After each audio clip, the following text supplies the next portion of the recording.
Proverbios 3, versos 5 al 8. Dice: fíate de Jehová de todo tu corazón y no te apoyes en tu propia prudencia. Reconócelo en todos tus caminos y Él enderezará tus veredas. No seas sabio en tu propia opinión, teme a Jehová y apártate del mal. Y si uno más adelante vamos a notar, el texto dice, ustedes no lo tienen ahí, más lo tienen más abajo, porque será medicina a tu cuerpo y refrigerio para tus huesos. Y estamos en este mes analizando este tema de la sabiduría. Sabiduría es la capacidad, la virtud, el don dado por Dios para discernir lo bueno de lo malo. ¿Será sabio alguien que no puede discernir lo bueno de lo malo? No, ¿verdad? Tiene que ser sabio alguien que discierne lo bueno de lo malo. Pero ahí no queda el asunto, sino que esa capacidad de discernir lo bueno y lo malo también le lleva a escoger lo bueno. ¿Está bien? A escoger lo bueno. Y ahí no queda la definición. También tienes que escoger lo bueno cuando es el momento oportuno. Porque todos somos sabios después de que pasan las cosas, ¿sí o no? Ah, era que lo haga así, era que lo haga así, podemos decir. Pero cuando se necesita, a veces nos faltan ideas, ¿no? Entonces, ¿qué es la sabiduría? La capacidad para discernir lo bueno de lo malo y escoger, ¿qué cosa? Lo bueno en el momento oportuno, Y hay un montón de ejemplos. En Proverbios 1:7 dice: el principio de la sabiduría es el temor de Jehová. Claro, pues, porque para poder discernir lo bueno de lo malo y escoger lo bueno en el momento oportuno, ¿qué necesito? Temer a Jehová. ¿Podré discernir lo bueno de lo malo sin temor a Dios? Imposible. Romanos capítulo 3 dice que los hombres, y vamos a ver, creo eso hoy día, que no temen a Dios, ¿no? Son les da una descripción interesante. Romanos capítulo 3: no hay temor de Dios delante de sus ojos, dice. Y la verdad es que nunca vamos a poder ser sabios si no tememos a Dios. José, cuando estaba abrazado por la esposa de Potifar, él les dijo: ¿cómo pues yo pecaría, haría este gran mal contra Dios, contra mi jefe también? Noten la habilidad, ¿no? En el momento oportuno pudo discernir lo bueno de lo malo y escogió lo bueno. Le fue mal, pero no delante de los hombres, no delante de Dios. Es muy importante. Y en Proverbios 3 estamos mirando a un papá que está aconsejando a su hijo, que le quiere transmitir sabiduría. Ojalá eso sea algo más común, más normal en la vida de los hogares. Pero ¿cuánto tiempo pasan los padres con sus hijos? A veces es lo mínimo, ¿no? A veces solo es para exigir, para que hagan las cosas. Pero debemos pasar tiempo hablando con los hijos la sabiduría. Hijo mío, no te olvides de mi ley y tu corazón guarde mis mandamientos, porque largura de días y años de vida y paz te aumentará, ¿no? La importancia de escuchar el consejo de los padres. Y estamos aquí en Proverbios capítulo 3, versículo 5. Habíamos mirado en la mañana la importancia de vivir con estas virtudes, misericordia y verdad, desde el corazón. Deben ser virtudes que nos distinguen. Y ahora en Proverbios capítulo 3, versículo 5 dice: fíate de Jehová de todo tu corazón y no te apoyes en tu propia prudencia. Ya, muy bien. Fiarme de Dios. No sé si ustedes han escuchado personas que dicen: pastor, yo confío en Dios. Todas las mañanas me encomiendo a Él. ¿Han escuchado personas decir así? Qué bueno, dice uno. ¿Pero alguna vez ha leído la Biblia? No, nunca he leído la Biblia. Pero Dios está presente en mi vida. Muy bien, quiero decirles así, que para poder nosotros en la práctica mostrar que confiamos en Dios, una primera forma práctica es meditar en las Escrituras diariamente. Porque si yo pienso que no necesito la Biblia, entonces estoy demostrando que no estoy confiando en Dios, pues, de todo corazón. No te apoyes en tu propia prudencia. Y la idea es no confíes en tus capacidades, en ti mismo, no confíes en lo que tú puedes hacer, confía en Dios. Y la única manera de confiar en Dios es aplicando su palabra a nuestras vidas. Es la única manera. Cuando dice no te apoyes en tu propia prudencia, la idea es que tus pensamientos no sean los que te dirigen. ¿Cuántas veces nos hemos equivocado o ni nos hemos dado cuenta? Y un día leemos la Biblia, alguien nos hace ver, la verdad que metimos la pata, ¿no? Nos apoyamos en nuestra propia prudencia, fallamos, y en el tiempo alguien nos hace dar cuenta, uy, verdad, si hubiese sabido eso antes, decimos, ¿no? Claro, porque para poder ser sabios necesitamos estar cerca y haciendo la voluntad del Señor. Si quiero avanzar en mi relación con Dios, debo conocerlo por intermedio de su palabra. Reconócelo en todos sus caminos, dice, y Él enderezará tus veredas. Reconócelo en todos tus caminos. La idea de reconocer es conocerlo a través de la experiencia. Y eso nos lleva a un punto que a veces es medio ambiguo, porque mucha gente tiene experiencia espiritual en diferentes aspectos. Por ejemplo, hay gente que ha tenido sueños, visiones, hay gente que ha visto algo, incluso en mi opinión, por lo que yo entiendo la palabra de Dios equivocadamente, en mi opinión personal, la experiencia con una imagen, ¿no? Me acuerdo de un hombre que atribuía su sanidad a una imagen, ¿no? Y en su experiencia, y yo no podía discutirle porque le había pasado, la imagen le había sanado, ¿no? O lo que él entendía, la persona a la cual representaba esa imagen. Yo entiendo que eso no es correcto, ¿no? Por lo que yo entiendo en la palabra de Dios. Pero esa experiencia espiritual, aquí en Proverbios capítulo 3, versículo 6, dice, reconócelo en todos tus caminos. Esa experiencia espiritual, más allá de lo que uno siente, de lo que uno a veces puede percibir con su experiencia, lo que está hablando aquí la Escritura tiene que ver con una experiencia guiada por la palabra de Dios. Lo que debe guiar nuestro conocimiento de Dios, nuestro acercamiento a Dios, es la palabra de Dios. Que suena fácil decirlo, pero a la hora de la hora, la gente puede preferir ser guiado por lo que siente, por lo que piensa, por lo siento en mi corazón, por me dijeron esto, pero a veces nos cuesta seguir la palabra de Dios. Por ejemplo, varios usan este dicho, la Biblia dice, ayúdate que yo te ayudaré. ¿Han escuchado ese pensamiento? ¿No? Pero cuando uno revisa la Biblia, no hay eso en la Biblia. O también dicen, cógete de la mano de Dios. ¿Han escuchado esa frase? Cógete de Dios. Pero no hay eso en la Biblia tampoco. Es diferente lo que dice la Biblia. ¿Me dejo entender? Entonces, la experiencia, aunque parece bonita, una vez un joven me dijo, yo, y nuevamente, ¿no? No ofendo, solo les comparto desde mi perspectiva lo que yo entiendo que está mal.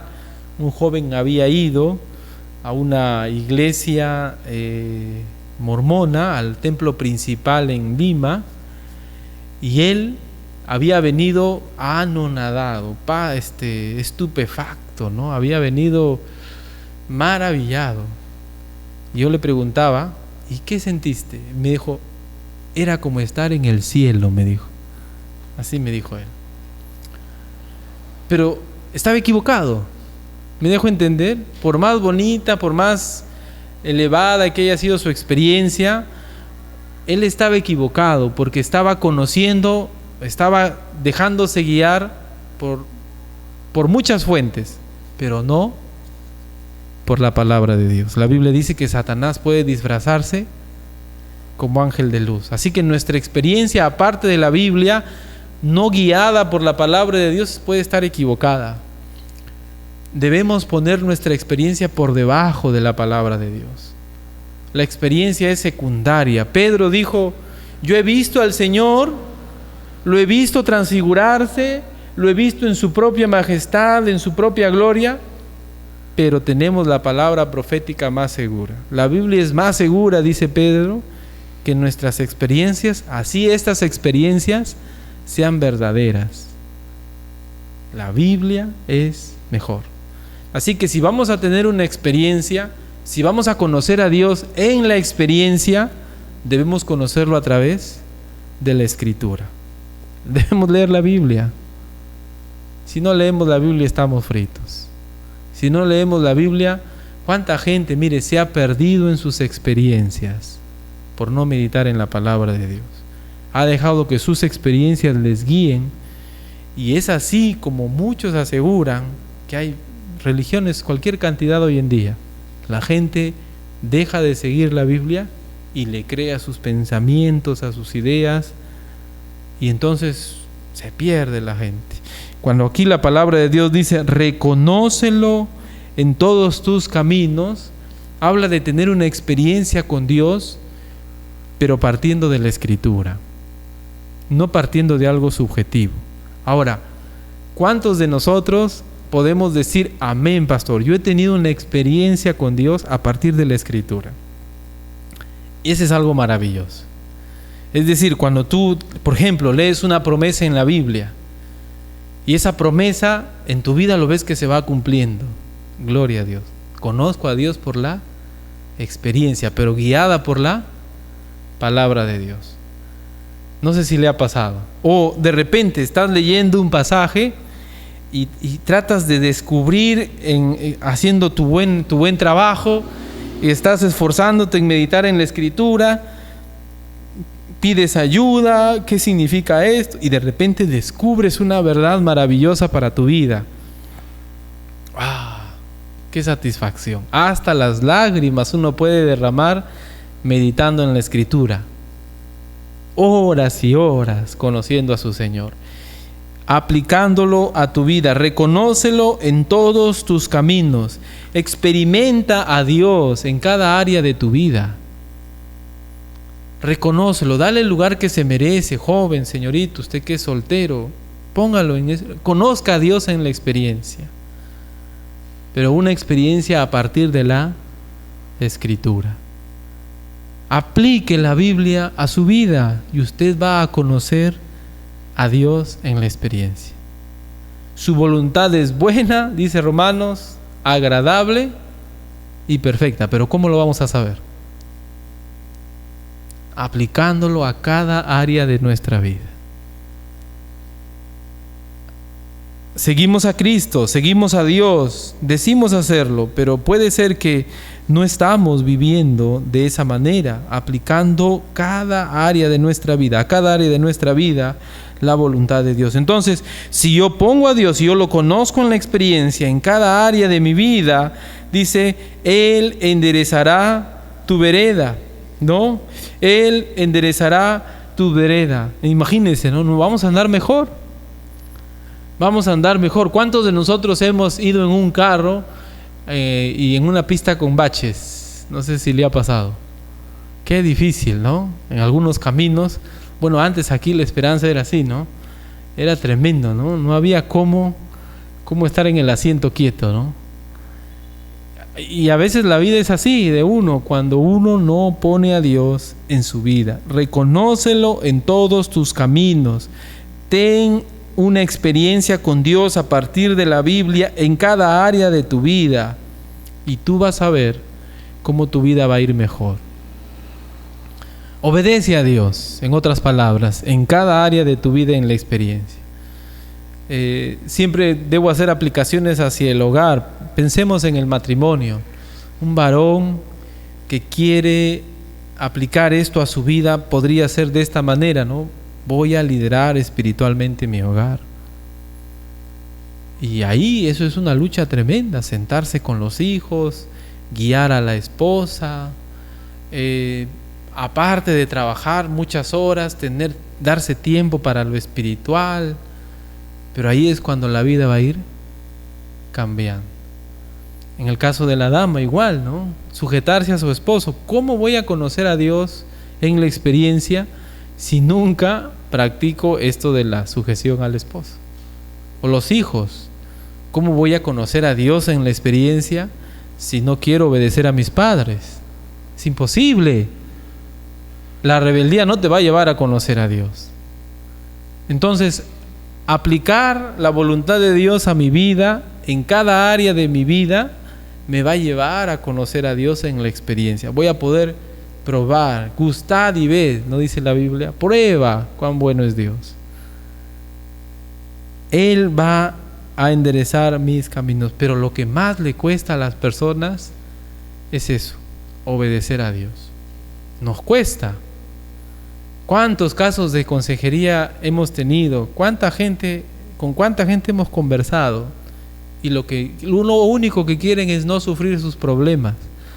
Lo único que quieren es no sentirse culpables. Lo único que a veces quieren es que se les salga ya y que les pase todo en ese momento y que estén felices. Pero a veces la solución toma tiempo. Hay que aplicar la palabra de Dios a la vida. Duran 1 día, 2 días, 3 días, 1 mes y nada más. Porque cuesta obedecer a Dios. Cuesta obedecer a Dios. Y nuevamente se evidencia en nuestra vida diaria. Él enderezará tus veredas. Versículo 7. No seas sabio en tu propia opinión. Teme a Jehová y apártate del mal. Nuevamente volvemos a la definición de sabiduría. Sabiduría es discernir, ¿qué cosa? Lo bueno de lo malo. Y en mi propia opinión, discernir lo bueno de lo malo. Por eso dice, no seas sabio en tu propia opinión, pues, porque si yo en mi propia opinión discierno lo bueno de lo malo, ¿qué va a pasar? Tarde o temprano voy a fallar. Y así es, el ser humano, ser sabio sin Dios es un error. Romanos dice, profesando ser sabios, se hicieron necios. Tarde o temprano, si yo dejo a Dios de lado en mi vida, voy a errar, voy a empezar a discernir mal, voy a escoger lo malo y encima le voy a llamar bueno. Por eso no debo ser sabio en mi propia opinión. ¿Y qué es lo que me va a ayudar? El texto dice, teme a Jehová y apártate del mal. Y es que esa es la sabiduría, ¿sí o no? Decirlo de otra manera, discernir lo bueno y lo malo y escoger lo bueno en el momento oportuno, más reducido es, apártate del mal. Teme a Jehová y apártate del mal. Y la verdad es que sin temor nunca va a haber sabiduría en nuestra vida. Hay gente que quiere seguir a Dios, muchos de nosotros podemos seguir a Dios, pero si no entendemos esto del temor a Dios, nunca vamos a poder llegar a ser sabios en nuestra vida. Siempre vamos a errar, siempre vamos a tropezar, porque si no tememos a Dios, nuestros pensamientos probablemente van a ocupar el primer lugar. Proverbios 14:16, miren lo que dice. Proverbios 14:16, noten. Proverbios 14:16, noten lo que dice. El sabio teme, ¿qué dice? Y se aparta del mal. ¿Se da cuenta? La característica de la sabiduría principal es que discernimos lo bueno de lo malo, escogemos lo bueno, nos apartamos de lo malo en el momento oportuno. Y se necesita eso, ¿verdad? Un joven, una señorita, nosotros los que estamos en el matrimonio, nuestros hijos, se necesita poder darnos cuenta cuándo es que hay algo bueno, cuándo es que hay algo malo y escoger lo bueno en el momento oportuno. muchas veces nosotros aprendemos de la mala experiencia, ¿sí o no? Uy, eso estuvo mal. Y no, Dios no quiere eso. Noten Proverbios 31:30. Busquen, por favor. Proverbios 31:30. Vamos a mirar un poquito la importancia del temor al Señor.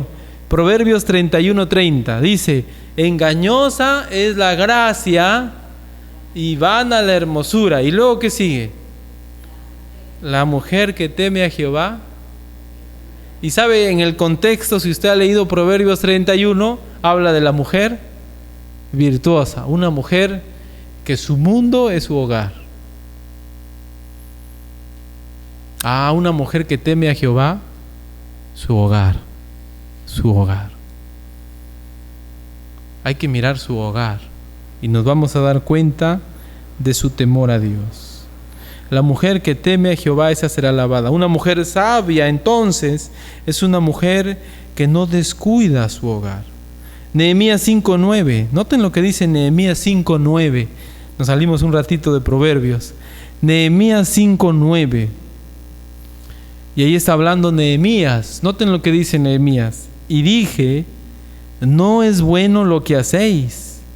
No andaréis en el temor de nuestro Dios, para no ser oprobio de las naciones enemigas nuestras. ¿Qué está pasando en el contexto? Habían deudores y acreedores, y la gente estaba tratando de pagar sus deudas, hasta se vendían entre ellos como esclavos para poder pagar. Es decir, habían intereses altos, usura, y Nehemías se da cuenta de eso y dice: eso está mal. Y si seguimos en ese camino, Dios nuevamente nos va a arrojar de la tierra. Recuerden que Nehemías se están volviendo otra vez a Jerusalén. Entonces Nehemías dice: no, debemos andar en el temor de Dios.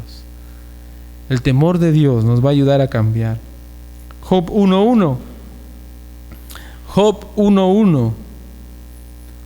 Job 1:1. Hubo en la tierra de Uz un varón llamado Job, y este hombre era perfecto, recto, y ahí vienen las dos palabritas que van siempre juntas: temeroso de Dios.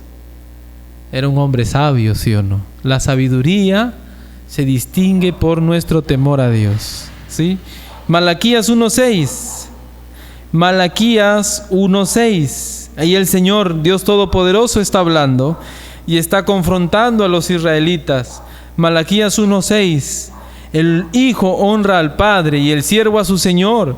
Si pues soy yo padre, ¿dónde está mi honra?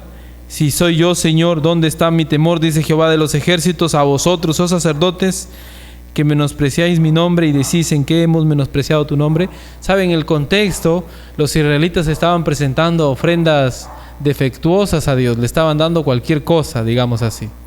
Y Dios dice: ¿qué? ¿Así dices que me temes? ¿Así dices que me temes dándome lo que no quieres, lo que te sobra, lo defectuoso, lo que no vale para ti, a mí me va a valer? Dale eso a tu príncipe, dice Dios.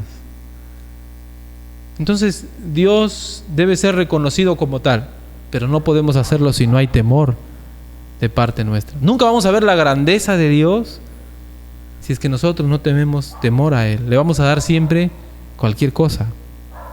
Y ese es un problema en nuestra cristiandad. Nos esforzamos para muchas cosas, para el trabajo, para el estudio, para las cosas de este mundo. Nos rompemos el alma muchas veces, pero a Dios a veces le damos cualquier cosa. Tenemos más temor de quedarnos sin trabajo, de que Dios nos castigue. Tenemos más temor de no progresar en la vida que de agradar a Dios. Eso es el temor de Malaquías 1:6. Malaquías 3:5.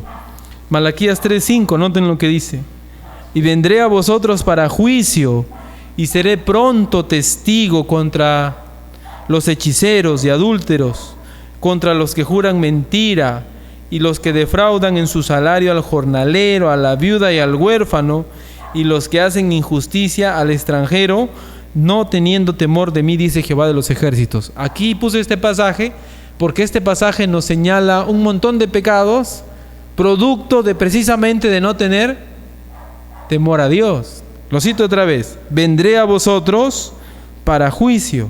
Seré pronto testigo contra los hechiceros, los adúlteros, los que juran mentira, los que defraudan en su salario al jornalero, a la viuda y al huérfano, y los que hacen injusticia al extranjero, no teniendo temor de mí. ¿Por qué hacen eso toda esa gente? No tienen temor de Dios. ¿Por qué nosotros pecamos? ¿Por qué nosotros fallamos? ¿Por qué osamos ir en contra de Dios? Nos falta temor. No somos sabios. No somos sabios. Lucas 23:40. Lucas 23:40. ¿Se acuerdan esta escena? Hay 3 cruces, 2 malhechores, y uno injuriaba a Jesús, ¿no? Se burlaba de él y le decía: si eres hijo de Dios, sálvate a ti mismo y sálvanos a nosotros. Y el otro ladrón, no sabemos cuál, le dice, respondiendo el otro, Lucas 23:40, le reprendió diciendo: ¿ni aún temes tú a Dios estando en la misma condenación? En la misma hora de tu muerte, ni siquiera temes a Dios. ¿Sabe qué? Y eso, aunque es un episodio notorio, llamativo, no es algo tan raro. Me acuerdo haber ido, no sé si ustedes se acuerdan cuando se rompió el dique aquí en Mampuesto, años atrás, y como iglesia, pues preocupados por ayudar a la gente por ahí, juntamos cositas y nos fuimos. Me acuerdo que para llegar era una aventura, ¿no? Teníamos que cruzar, la pista no valía, el carro por aquí, caminamos otro trecho, y cuando llegamos, la arena estaba sobre las casas, ¿no? Me acuerdo, habíamos llegado a la iglesia allí, que está la iglesia Berea, al templo, y literalmente faltaba unos medio metro para llegar al techo la arena. Templo alto, ¿no? Tremendo. Y adivine qué, la gente encima de la arena estaba tomando. ¿Se da cuenta? O sea, en lugar de buscar a Dios en la misma hora de la muerte, mucha gente le da igual. Le da igual. No es algo tan raro que en la misma hora de la muerte la gente no exprese temor a Dios. Hay un montón. Así que debemos evaluar también la vida nuestra. Pues Hechos 9:31. ¿Cómo podemos creer? ¿Cómo puede haber un avivamiento en las iglesias? Hechos 9:31. Miren lo que dice. Hechos 9:31.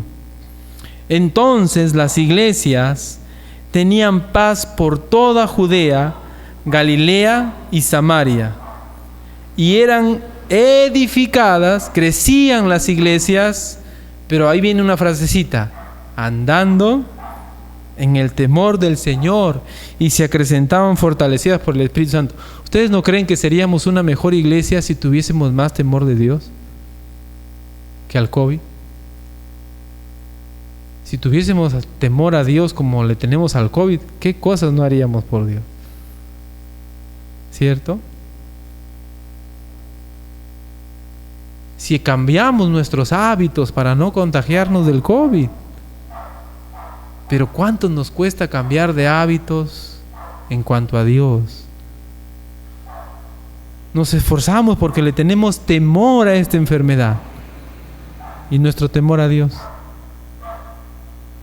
A veces no cambiamos de hábitos. Años pasamos siendo los mismos.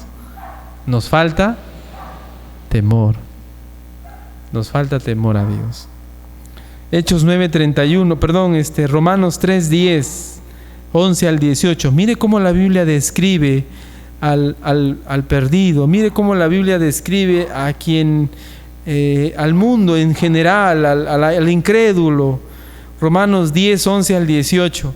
Como está escrito, no hay justo ni aun uno, no hay quien entienda, no hay quien busque a Dios. Y el 18, ¿qué dice? No hay temor de Dios delante de sus ojos. ¿Cómo sabemos que no hay temor delante de sus ojos? Porque saben lo que Dios dice, pero les importa. Saben que esto es malo, saben que esto es pecado, pero les da igual. Y más bien, a los que buscamos agradar a Dios, nos llaman anticuados, nos llaman ignorantes, y los que a lo malo le llaman buenos son científicos, son elocuentes, son elevados en la sociedad.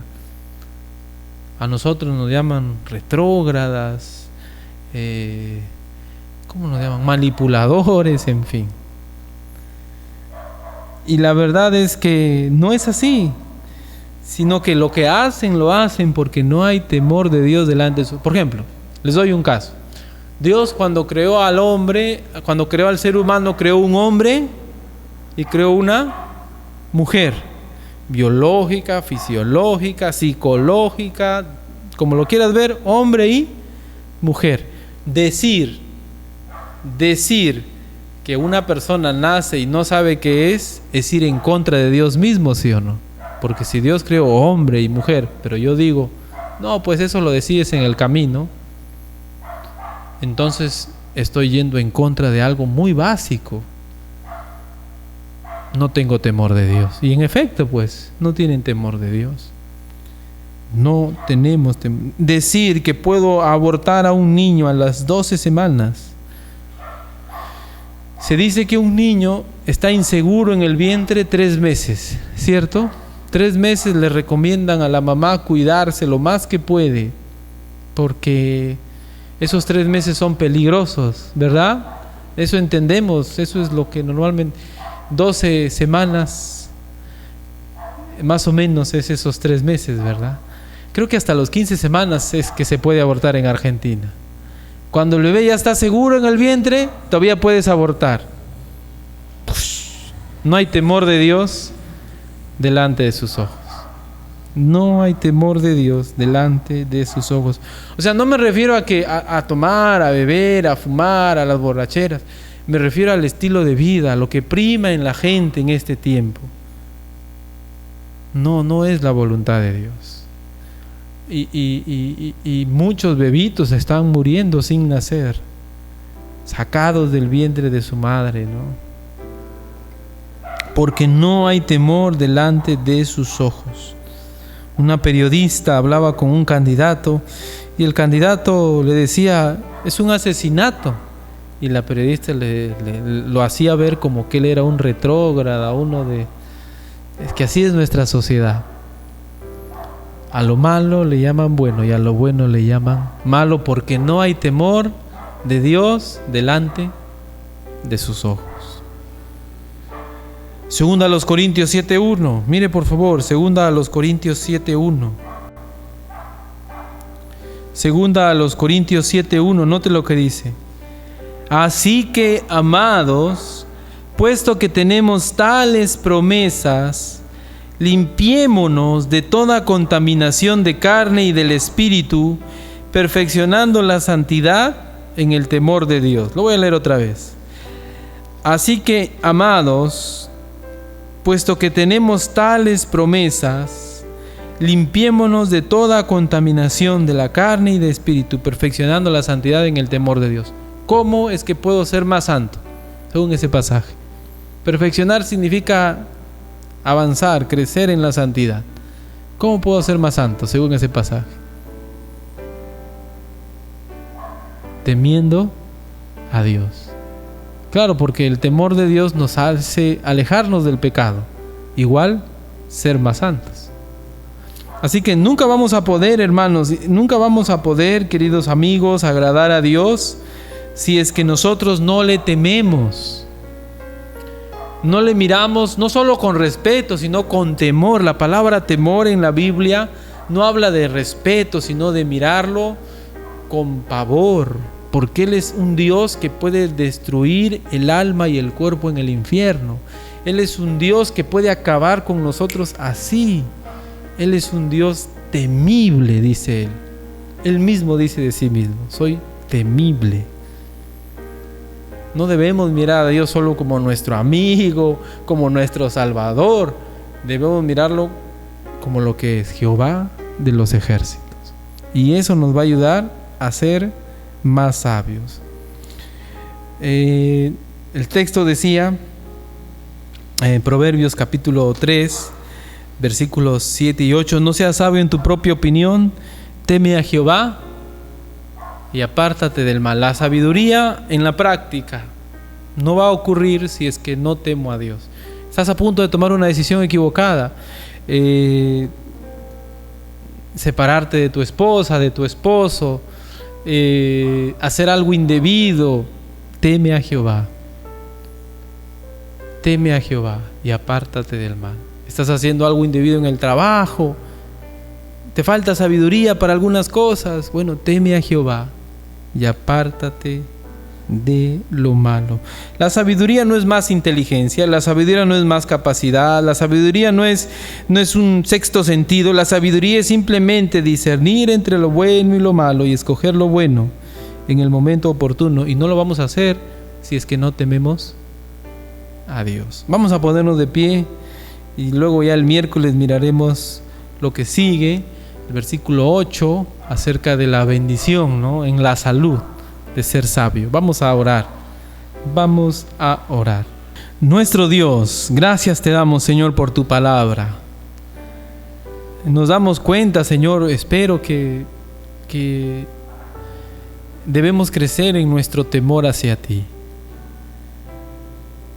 Nuestros días declinan a causa de tu ira, dice el salmista. Oh Dios, ayúdanos a recordar que tú eres un Dios que está airado contra el pecador, contra el pecado, que aunque lo amas, a que has enviado a Jesucristo como su Salvador, abominas la maldad. Y por eso anhelas que tus hijos sean sabios, que se alejen de lo malo, que disciernan lo correcto en el tiempo oportuno. Y eso no va a pasar si no te tememos. Señor, ¿cómo está nuestro temor? Quizás te estamos dando cualquier cosa en nuestra vida. Quizás no nos esforzamos por agradarte. Quizás estamos con los ojos en este mundo. Ayúdanos, Señor, a reflexionar en nuestro caminar diario, a entender que nunca vamos a conocerte en la experiencia verdaderamente si es que no aplicamos tu palabra a nuestra vida. Nunca vamos a saber si tu voluntad es buena, agradable y perfecta si es que nosotros no nos sometemos a tu palabra. Nunca vamos a decir que te reconocemos en nuestros caminos. Nunca vamos a experimentar ese enderezar nuestras veredas si es que no nos sometemos a tu palabra. Ayúdanos, Señor, a no confiar en nuestra prudencia, en nuestros pensamientos, y descansar en tu voluntad, Padre bueno. Y si hay alguien que no te conoce, Señor, en este tiempo, ayúdale, Padre, que escoja lo bueno, que escoja a Cristo. Cristo pagó por él en una cruz. Cristo se entregó hasta lo sumo, derramó su sangre. Que escoja a Cristo, porque sin Cristo está perdido, Señor. Te ruego, Señor, por ello. Gracias te doy, Señor, por este tiempo. En el nombre de Jesús, nuestro Salvador. Amén.